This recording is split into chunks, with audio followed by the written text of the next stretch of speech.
저는 30대 중반 주부입니다. 결혼한 지는 4년 정도 됐는데 아직 아이는 없어요. 우리 부부는 맞벌이 중인데 남편은 돈을 벌느라 정말 바쁘거든요. 돈에 쪼들리는 형편도 아니었는데 남편은 유난히 돈에 집착했어요. 그런 남편 때문에 참 많이 다투기도 했는데 나중에는 거의 포기하고 살고 있었어요. 처음에는 집 산 거 대출만 갚고 아이 계획을 세우자고 말하던 남편은 대출금을 다 갚았음에도 불구하고 여전히 조금만 더 라면서 아이 계획을 미루고 있었어요. 그러던 어느 날 당신이 잊고 있나 본데 나 지금 30대 중반이야. 더 미루면 안 되는 나이란 말이야. 라며 제가 남편을 쏘아봤어요. 솔직히 나이가 들면 들수록 걱정도 많이 됐고 거기다 친구들 출산 소식이 들려올 때마다 조바심도 났거든요. 그렇다고 해서 출산한 친구들이 돈이 많은 것도 아니었고 사실 우리가 더 낳으면 낳았지 부족할 게 없었거든요. 그런데도 남편은 무슨 욕심이 그리 많은 것인지 한 살이라도 젊을 때 빨리 돈을 모아야 한다는 이유로 맨날 야근에다 심지어는 주말에도 일을 하러 가는 날이 많았어요. 그런 남편을 보며 저도 조금씩 부부의 정이 떨어져 가고 있었고 어느 순간부터 남편과 각방을 쓰게 되었어요. 하지만 남편은 그런 저를 전혀 이해하지 못했는데 아니 내가 나 혼자 잘 먹고 잘 살자고 이러는 것 같아. 우리 가족 남부럽지 않게 살려고 이러는 거잖아. 근데 당신은 그것도 이해 못해줘. 라며 오히려 화를 내기 일쑤였어요. 그렇게 남편과 저는 골이 깊어져 가고 있었고 그런 우리를 보며 시어머니는 내가 너한테 항상 미안하구나. 도대체 왜 그렇게 돈에 집착하는지 모르겠구나. 내가 다시 한번 잘 타일러보마. 라며 항상 제게 미안해하셨어요. 남편의 여동생인 시누이도 언니, 요즘 오빠 때문에 힘들다면서요. 엄마 아빠가 불러서 알아듣게 말한다고 하니까 언니가 조금만 이해 좀 해주세요. 근데 제가 봐도 속 터지겠네요. 언니 나이도 있는데 도대체 왜 그러는 건지 모르겠어요. 라며 울상을 짓곤 했어요. 시댁 가족들은 정말 좋은 분들이었는데 사실 시댁 가족들 때문에 지금껏 버텨온 거나 마찬가지였어요. 시댁 가족들이 아니었음 벌써 이혼하지 않았을까 싶네요. 그러던 어느 날 잔뜩 취해서 들어온 남편이 너 나랑 살기 싫지? 먼저 이혼하자. 라고 다짜고짜 물었어요. 맨날 늦게 들어오더니 이제는 술까지 퍼마시고 들어와서 술 주정까지 하네. 제가 남편을 보며 비아냥거렸어요. 우리 둘이 진짜 사랑해서 결혼했는데 도대체 왜 이렇게 된 걸까? 남편이 물었지만 저는 대꾸하지 않았는데요. 그런 저를 보며 남편이 다 내 잘못이네. 나는 그저 우리 가족 행복하게 잘 살려고 했던 것뿐인데 도대체 어디서부터 잘못된 걸까? 라며 머리를 감싸 안았어요. 그날따라 남편은 많이 이상했고 저는 아무런 대꾸도 하지 않은 채 남편을 노려볼 뿐이었어요. 그리고 다음 순간 남편이 그래 이혼하자. 내가 그렇게 원하던 이혼 내가 해줄게. 라며 담담하게 말했어요. 안 된다고 펄쩍펄쩍 뛰더니 왜 갑자기 심경 변화가 생긴 거야? 제가 남편에게 물었고 서로 사랑하지도 않는 사람과 사는 게 얼마나 지옥인 거냐? 빨리 이혼해줘야 당신도 새 출발해서 그렇게 갖고 싶다던 애를 갖지. 당신도 이제 적은 나이가 아니잖아. 라고 말을 했는데 남편은 그전없이 나간 듯 해 보였어요. 그럼 나야 좋지. 사실 나도 어머님 아버님 아가씨 때문에 어찌어찌 버틴 건데 언제까지나 그럴 순 없잖아. 그래도 당신이 그렇게 생각해주니 고맙네. 우리 헤어지는 마당에 그냥 좋게 좋게 마무리하자. 제가 남편에게 말했어요. 그리고 그 뒤 남편이 급히 이혼을 하기 위해 준비하는 듯 했고 그런 남편을 보며 근데 왜 이렇게 서두르는 거야? 그새 여자라도 생긴 거야? 어차피 이혼할 사이인데 한번 털어놔봐. 남편에게 물었어요. 맞아 당신 말대로 나 여자 생겼어. 근데 그 여자가 얼마 전에 임신까지 했어. 이제 몇 달 뒤에 내 아이가 나오거든. 그러니까 빨리 이혼하자라며 남편이 충격적인 사실을 털어놨어. 아 그래서 그동안 맨날 늦게 왔던 거였구나. 거기다 주말마다 일하러 가는 이유가 다 있었던 거구나. 근데 나는 천치같이 전혀 모르고 있었네. 남편에게 충격적인 사실을 들었음에도 저는 별 느낌도 없었는데 오히려 그런 제 모습에 더 놀랐던 것 같네요. 그 뒤 남편은 이혼을 진짜 서둘렀어. 저기 말이야 내가 바람펴서 이혼하는 거잖아. 그러니까 이 집은 당신에게 줄게. 어차피 문제는 나한테 있는 거니까. 어느 날 남편이 뜬금없이 말했어. 뭐? 당신 같은 짠돌이가 이 집을 나한테 주겠다고? 당신 그 여자 진짜 사랑하는가 보다. 그렇게 아등바등 돈에 미쳐서 살던 사람이 집까지 나한테 주면서 이혼을 서두르는 거 보니 그런 남편을 보며 마음이 참 이상했는데 아이도 자꾸 미루던 그런 사람을 하루아침에 그렇게 변하게 한 여자가 누군지 궁금했어요. 그 뒤 저는 시어머니에게 전화를 했어요. 어머님 혹시 얘기 들으셨어요? 그이가 이혼하자고 해서 우리 이혼해요. 근데 그이가 지금 사귀고 있는 사람이 있다고 하는데 들으셨어요? 그래 얘기 들었다. 그래서 말인데 내가 빨리 정리를 좀 해줬으면 좋겠구나. 조금 있으면 우리 손주가 나온다고 하는데 서둘러야 하지 않겠니? 시어머니의 목소리가 전과는 완전히 달라져 있었어요. 그런 시어머니를 보니 살짝 기분이 나빠졌어요. 어머님도 손주 태어난다니까 좋으신 모양이네요. 당연한 거 아니겠냐? 내가 결혼한 지가 벌써 몇 년째인데 아직 내 품에 손주가 없다는 게 말이나 되는 거냐? 이게 얼마나 큰 경사냔 말이야. 시어머니는 마치 이 모든 것이 제 잘못이란 듯이 말했어요. 어머님 말씀이 좀 서운하네요. 제가 안 낳겠다고 한 것도 아니고 그이가 지금껏 계속 미뤘다는 거 어머님도 잘 알고 계시잖아요. 그런데 어떻게 그런 말씀을 하실 수가 있어요? 그러니까 내가 똑바로 했어 봐라. 우리 아들이 그러겠냐는 말이야. 그동안 나도 내 말을 믿었었다. 그런데 지금 만나고 있는 애랑은 만난 지 얼마 되지도 않았다는데 벌써 애가 들어섰다지 않니? 그러니까 그동안 너한테 문제가 있었다는 거지? 시어머니는 마치 그동안 많이 참았다는 듯이 제게 다 쏟아내기 시작했어요. 그런 시어머니의 말에 제가 순간 울컥하고 말았는데요. 사실 남편이랑 사이가 안 좋았음에도 시어머니의 따뜻한 말에 위로받으며 잘 견뎌왔었거든요. 하지만 그날 시어머니의 그러한 싸늘한 말을 들으며 제가 큰 착각을 한 것이었구나 하는 생각을 하게 되었고 그동안 시어머니가 철저히 연기를 한 것이라는 생각마저 들었어요. 알겠습니다. 오히려 어머님이 그렇게 말씀해 주시니 있던 정도도 뚝 떨어지네요. 따로 찾아뵙고 인사드리진 않겠습니다. 그럼 전화 끊겠습니다. 다음에 제가 급히 전화를 끊어버렸어요. 그런데 전화를 끊자마자 참았던 눈물이 쏟아져 나왔어요. 그동안 의지하던 시어머니에게조차 배신당했다는 생각이 머릿속에 가득했거든요. 그렇게 한동안 눈물만 흘리고 있었는데 신우이에게 전화가 걸려왔어요. 언니 이혼한다면서요. 아가씨도 제게 서운한 얘기하려고 전화한 거예요. 제가 신우이에게 싸늘한 목소리로 물었어요. 아니 그런 건 아니고 지금 이런 마당에 얼굴 보고 인사는 못할 것 같고 그래서 전화로라도 인사하려고 했죠. 신우이가 기어들어가는 목소리로 말했어요. 아가씨도 조카 생긴다고 하니까 좋은가 보네요. 모두들 제가 빨리 떠나주기를 아주 간절히 바라는 그런 느낌이네요. 걱정하지 마세요. 우린 애도 없어서 금방 끝날 거니까. 그게 아니라 언니한테는 정말 미안해요. 그냥 그 말하고 싶어서 전화했어요. 순간 신우이가 울컥했는지 잠시 침묵했어요. 그러더니 곧 언니 난 누가 뭐래도 언니 편이었어요. 그리고 언니를 제 친언니로 생각한 것도 사실이에요. 언니 정말 보고 싶을 거예요. 그리고 잘 사셔야 해요. 신우이가 말했는데 신우이의 목소리는 눈물을 가득 머금고 있었어요. 그런 신우이에게 뭐라 대답하지도 못한 채 통화가 끝나버렸고 신우이의 그런 모습을 보니 다시 제 마음이 안 좋아졌어요. 그동안 신우이와 저는 정말 사이가 좋았거든요. 그렇게 전화를 끊어버린 신우이가 걱정이 되어 제가 다시 전화를 했으나 그 뒤 신우이의 휴대폰은 전원이 꺼져 있었어요.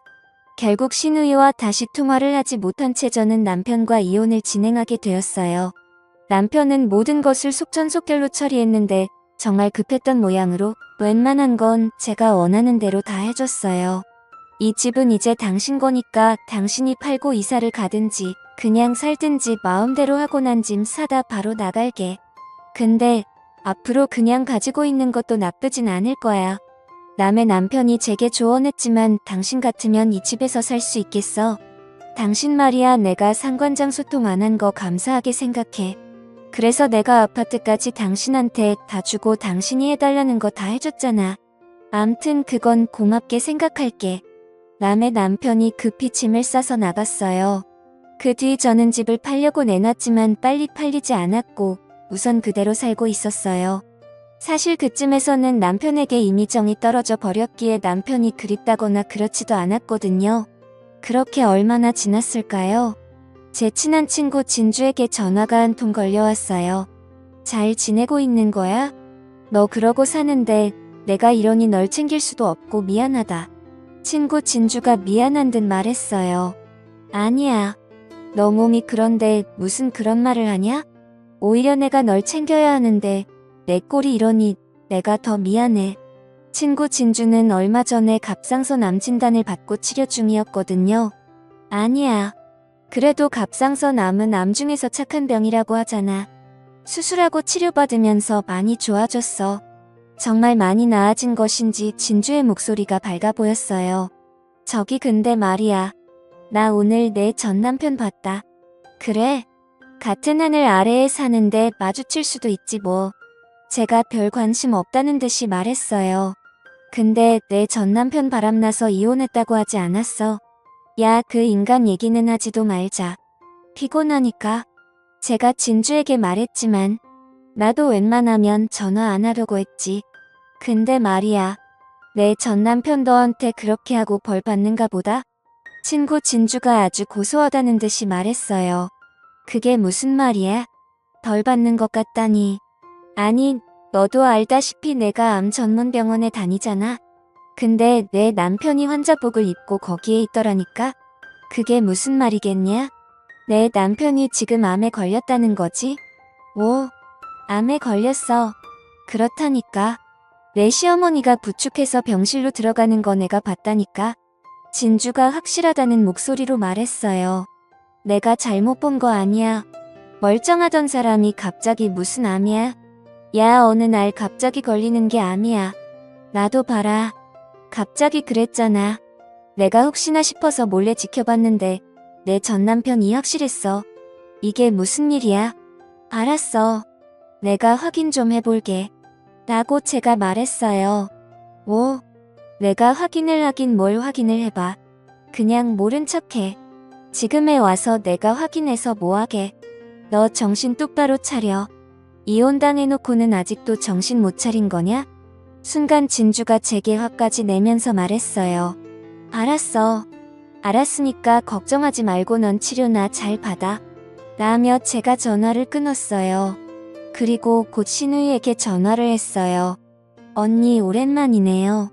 다시 연락할 일 없을 줄 알았는데 어쩐 일이세요? 아가씨 그 바람난 여자랑 재혼했어요? 네. 아 그럼요. 벌써 재혼했죠. 그래요. 그럼 지금쯤 아기도 태어났겠네요. 아들이에요? 딸이에요? 제가 신우이에게 단숨에 물었어요. 네. 그게 말이죠. 아 딸이에요. 딸. 어찌나 예쁜지 몰라요. 세상에나. 오빠를 꼭 닮은 거 있죠? 그런 신우이의 말을 듣고 뭔가 이상하다 싶었는데요. 신우이는 거짓말을 잘 못하는 사람이에요. 아가씨 지금 거짓말하는 거죠? 그 사람 지금 어디 있어요? 거짓말이라니요. 제가 무슨 거짓말을 해요? 암튼 전 모르겠으니까 앞으로 다시 전화하지 마세요. 우리가 이렇게 통화할 사이는 아니잖아요. 신우이가 전화를 끊어버렸는데 신우이의 목소리는 어딘지 모르게 많이 어색해 보였어요. 신우이가 전화를 끊고 난 뒤 머릿속이 복잡해졌어요. 아니 여자가 생겼다고 급히 이혼까지 하고 나간 사람이 갑자기 안병동에 있다고 하니 이상할 수밖에요. 그렇게 저는 남편의 뒷조사를 하게 되었는데 평소 알고 지내던 남편의 친한 친구에게 연락을 했어요. 재수씨, 갑자기 연락 와서 깜짝 놀랐어요. 남편의 친구가 놀라서 물었어요. 준혁씨 저 궁금한 게 있어서 어렵게 전화드렸어요. 아, 네 말씀하세요. 남편의 친구가 당황한 듯 했는데 저기 제가 오늘 이상한 소리를 들어서 그런데 사실대로 말해줄 수 있어요. 다들 저한테 거짓말까지 하면서 뭔가를 숨기고 있거든요. 저기 그게 무슨 말씀이신지 준혁 씨 그이랑 제일 친한 친구잖아요. 그러니까 다 알고 있잖아요. 그러니까 사실대로 말해주세요. 그 사람 바람났다는 거 다 거짓말이죠? 재수 씨 저기 그게 말이죠. 아 참 큰일 났네. 절대 말하지 말라고 했는데 라며 남편 친구가 어쩔 줄을 몰라 했어요. 부탁이니까 사실대로 말씀 좀 해주세요. 제발 부탁할게요. 제가 간절하게 말했어요. 저기 그게 말이죠.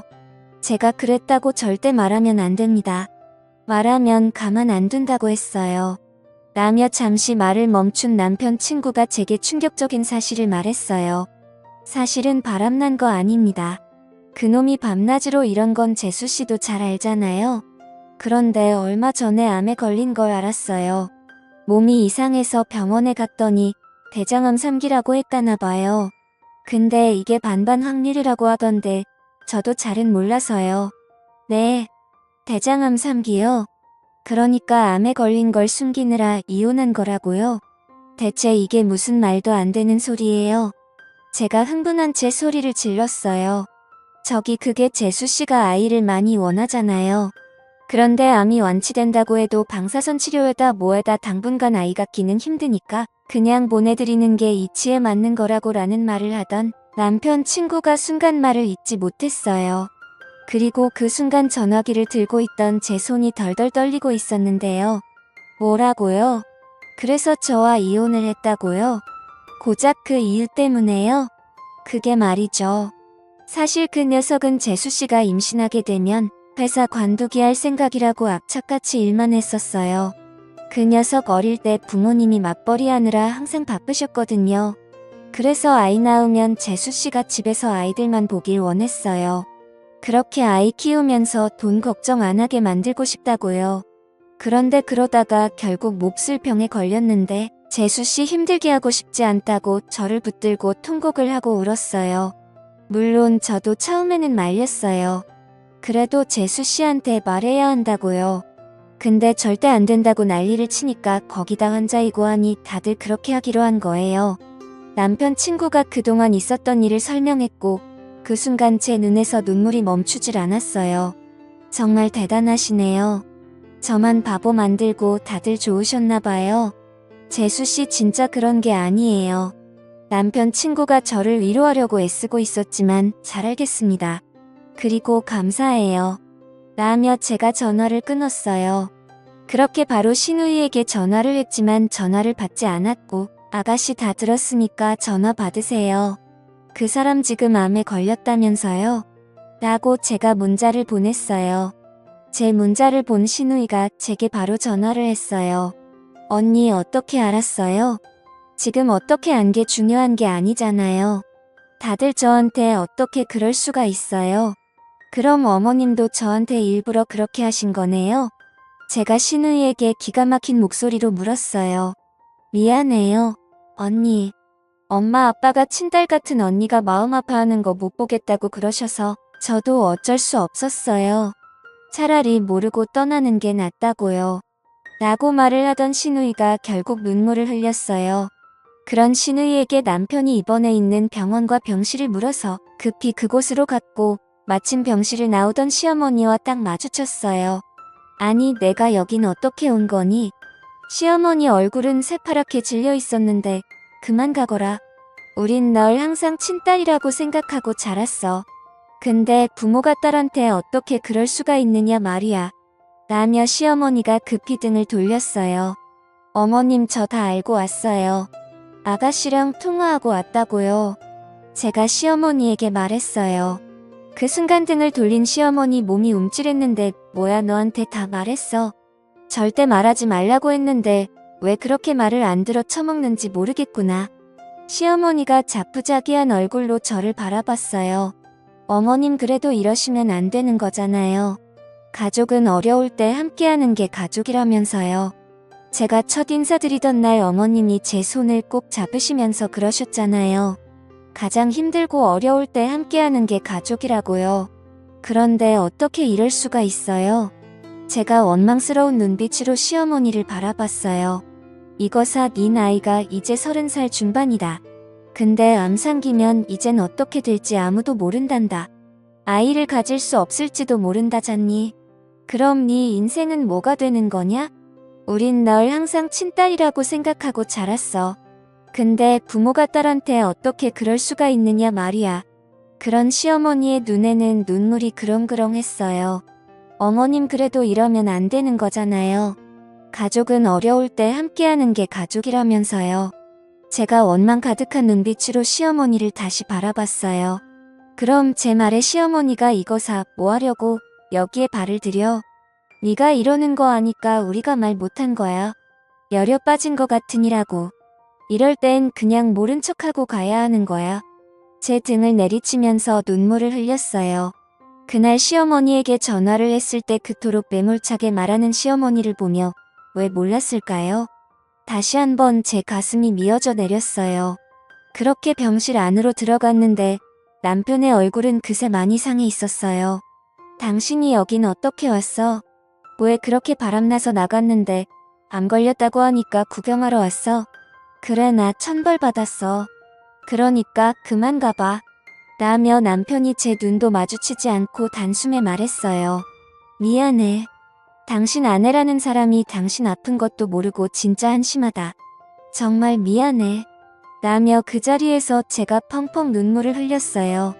그런 저를 보며 남편이 마음에도 없는 소리를 했지만 저는 상관도 하지 않았고 그날부터 남편의 병관으로 하기 시작했어요. 우선 회사에 그만두겠다고 말했고 그런 저를 남편이 말렸지만 당신 돈 번다고 밤낮을 어떻게 했어? 근데 지금 이게 뭐야? 내가 원했던 건 이런 게 아니었어. 퇴근하고 당신이랑 오붓하게 같이 밥 먹고 주말에는 당신 손잡고 영화 보고 내가 원한 건 그것뿐이었다고. 난 돈 많은 부자가 되고 싶었던 게 아니었다고. 그러니까 그냥 내가 하자는 대로 해. 우리 진짜 최선을 다해보자. 내가 여기저기 알아봤는데 요즘은 의술이 진짜 많이 좋아져서 암상기 정도는 정말 아무것도 아니래. 반반 확률이면 반은 가능성이 있다는 거잖아. 한번 해보자. 꼭 이겨내서 우리 경치 좋은 시골 마을 가서 그냥 마음 편하게 살자. 라며 남편을 설득했어요. 그런 제 말을 듣던 남편이 당신 아이 원했잖아. 설령 내가 살 수 있다고 해도 난 아이를 갖지 못할 수도 있어. 힘겹게 말했어요. 아이 없으면 더 좋지. 생각해봐. 아이 키우려면 돈이 얼마나 들겠어. 차라리 그 돈으로 우리 둘이 여행 다니면서 맛있는 거 먹고 그렇게 살면 되지. 그럼 좋잖아. 다행히 당신이 벌어놓은 돈이 꽤 돼서 내가 소일거리하면서 살면 충분할 거야. 그러니까 우리 열심히 치료받자. 알았지? 라며 제가 활짝 웃었는데 제 말에 남편이 눈물을 뚝뚝 흘렸어요. 그 모습에 옆에 있던 시부모님도 뒤를 돌아 눈물을 흘리셨는데 제가 병관으로 한 뒤 남편은 정말 많이 좋아지기 시작했어요. 반드시 살아야겠다는 의지가 다시 생긴 듯 잘 넘어가지도 않는 밥을 꾸역꾸역 입안으로 밀어넣었는데 물론 약 부작용으로 얼마 안 가서 구토를 하기도 했지만 남편은 어떻게든 먹으려고 노력했어요. 그 뒤 남편은 정말 많이 좋아졌어요. 거기다 제가 아는 지인에게 부탁해서 한적한 시골 마을의 집도 알아봤는데 남편과 어떤 집이 좋을지 계속 고르고 있었기에 남편의 얼굴이 많이 밝아져 있었어요. 여기서 조금만 가면 바다도 있대. 그리고 앞에는 조그만 텃밭도 있어서 농약을 안 치고 채소를 길러 먹을 수 있을 것 같아. 거기다 채소 같은 거 심어서 유기농으로만 먹자. 요즘 텃밭 가꾸는 거 공부도 하고 있거든. 당신도 해야 하니까 빨리 건강해져야 해. 당신도 알다시피 내가 손이 좀 둔하잖아. 라며 활짝 웃었는데 그러한 이야기를 할 때마다 남편의 얼굴이 참 편안해 보였어요. 그렇게 힘든 항암 치료를 끝내던 어느 날 우리는 살던 아파트를 처분해서 시골 마을로 내려갔어요. 공기도 좋았고 아침마다 새들이 지저귀는 소리에다 바람이 불 때마다 울창한 나무들이 아주 시원한 소리를 냈는데 우린 그 소리가 그렇게 좋을 수가 없었어요. 그 뒤 우리는 이곳에 정착해서 잘 살고 있답니다. 정말 다행인 건 남편의 건강이 정말 좋아졌는데 병원에 정기검사를 받으러 갈 때마다 의사 선생님이 칭찬을 할 정도예요. 거기다 몇 달 뒤면 우리 시부모님도 우리가 있는 곳으로 내려오셔서 같이 지내기로 했어요. 시부모님이 내려오시면 텃밭 앞에 만들어 놓은 평상에서 직접 기른 채소로 된장찌개를 끓여서 시골 밥상을 차려드려야겠네요. 요즘은 문득문득 왜 그리 또 악착같이 살았는지 후회가 될 정도입니다. 돈이 뭐가 그렇게 중요하겠습니까? 사람이 살아가는 데 있어 건강하고 행복하게 사는 게 제일 중요한 거 아니겠습니까? 문득 첫 만남에서 제 손을 꼭 잡고 가족은 힘들 때 옆에 있어주는 게 진정한 가족이다 라던 시어머니의 말씀이 자주 생각나는데요. 남편이 안병동에 있을 때 아픈 가족들을 남을 나라하는 사람들을 많이 봤었는데 부디 힘든 시간일수록 가족들이 함께 해주시길 바라봅니다. 감사합니다.